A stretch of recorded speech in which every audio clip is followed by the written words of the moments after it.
ఎందుకు ఈ ప్రభుత్వం మౌనంగా ఉంది? ఎందుకు ఆ కంపెనీ పట్ల మీరు నిశ్శబ్దంగా ఉన్నారు? అందుకే చెప్తున్న రక్షకుడే భక్షకుడైండు.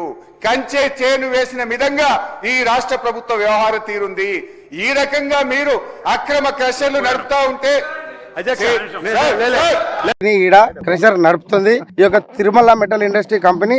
రాఘవ క్రషర్ కు వాళ్ళ సప్లైయింగ్ ఉంది, కానీ ఇక ఇతర కంపెనీ కానీ ఇతర పొలిటికల్ లీడర్ కు ఏ ఒక్క లీడర్ కు కూడా ఈడ సంబంధం అసలే లేదు. ఇక్కడ పర్మిషన్ ఉన్నది తిరుమల మెటల్ ఇండస్ట్రీ. మేము సప్లైయింగ్ రాఘవ క్రషర్ చేస్తున్నాము. ఇది కూడా గతంలో కేసీఆర్ ఆ పైన అమ్మిన 100 ఎకరాల బుద్వేల్ రెవెన్యూలో బై నంబర్ కొత్తగూడ రెవెన్యూ అని వేసి దాదాపు ఒక 50 ఎకరాలు మా కొత్తగూడ రెవెన్యూ కబ్జా చేసింది బీఆర్ఎస్ పార్టీ. ఆ కబ్జా చేసిన భూముల ఎన్సీసీ కంపెనీకి డెవలప్మెంట్ కి ఇచ్చి ఆ రోడ్లు కొండలు పడగొడుతురు. ఆ కొండలు వల్ల కొట్టిన రాళ్లను ఇక్కడ ఒక 63 సర్వే నంబర్ లో డంపింగ్ యార్డ్ ఒక ఏర్పాటు చేస్తే ఆ యొక్క డంపింగ్ యార్డ్ లో మేమందరం ఇక్కడ మా తిరుమల మెటల్ ఇండస్ట్రీ ఒక గవర్నమెంట్ నుంచి ఒక అఫీషియల్ ఆర్డర్ తెచ్చి రాఘవ క్రషర్ కు సప్లైయింగ్ ఇచ్చింది. అంతే తప్ప పొంగులేటి శ్రీనివాసరెడ్డి గారు గాని మాకు ఎటువంటి సంబంధం లేదు.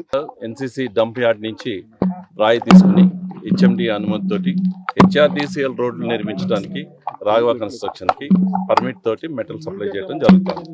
తర్వాత రైతులు భూములు గుంజుకున్నామని నా మీద అభియోగం చేస్తూ క్రషర్లు బంద్ అయిన తర్వాత టిప్పర్లు నడవటం కానీ వాళ్ళు రాయి కొట్టడం కానీ వాళ్ళ జీవనోపాధి కోల్పోయారు. ఏదైతే ఎక్స్క్వేషన్ చేసిన స్పాల్స్ వస్తున్నాయో, ఏది డెవలప్మెంట్ ఏరియా నుంచి హెచ్ఎండి లేఅవుట్ నుంచి ఏదైతే వస్తున్నాయో దాన్నే క్రష్ చేయడం జరుగుతుంది. పర్మిట్ తోనే చేస్తాం.